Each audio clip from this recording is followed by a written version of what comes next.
welcome to the Civil War Collectible channel. My name is Steve Munson, and I am the Civil War Guru.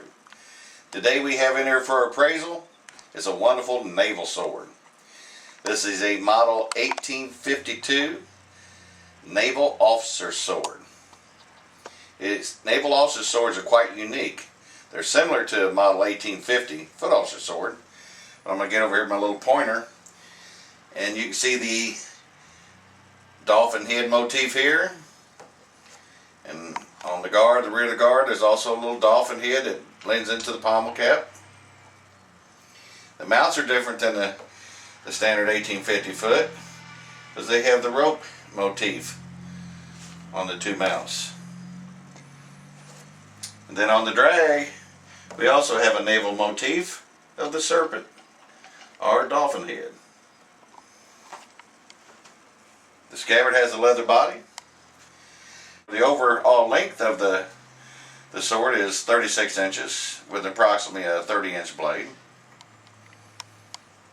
The grip is covered with shark skin, then wrapped with a 2-twist wire. On the pommel cap, it has an eagle with 13 stars surrounding the eagle. This is unique to the naval sword.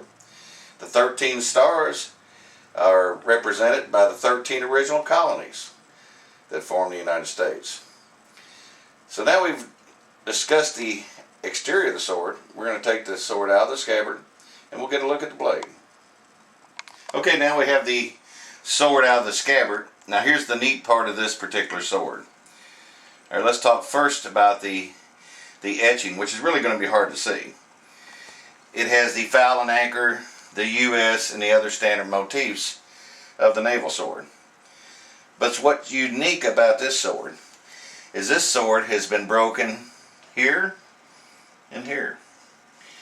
Now the oral history of this sword is that this is a captured sword. And right here is the space where they broke it over their knee and they didn't want to surrender it. So this is the oral history of this sword. Now we don't know if this was a Union officer surrendering to a Confederate naval officer or vice versa, because we know at the beginning of the war the Union officers that resigned and went south took their swords with them. So this could be either one, but whoever it was eventually had it braced back together, which they had those capabilities in the Civil War, because swords were a prized possession and they were a personal statement of who you were. But this is a great sword, has some great oral history to it.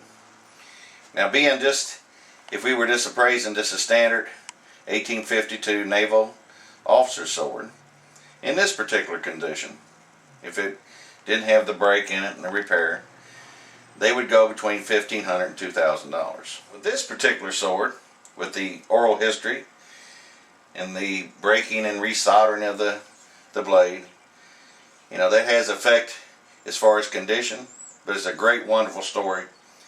So either way, I think that's part of the wonderful part of looking at all the different artifacts. So we're going to value this particular sword between $1,000 and $1,500. So from the Civil War Guru, have a great day.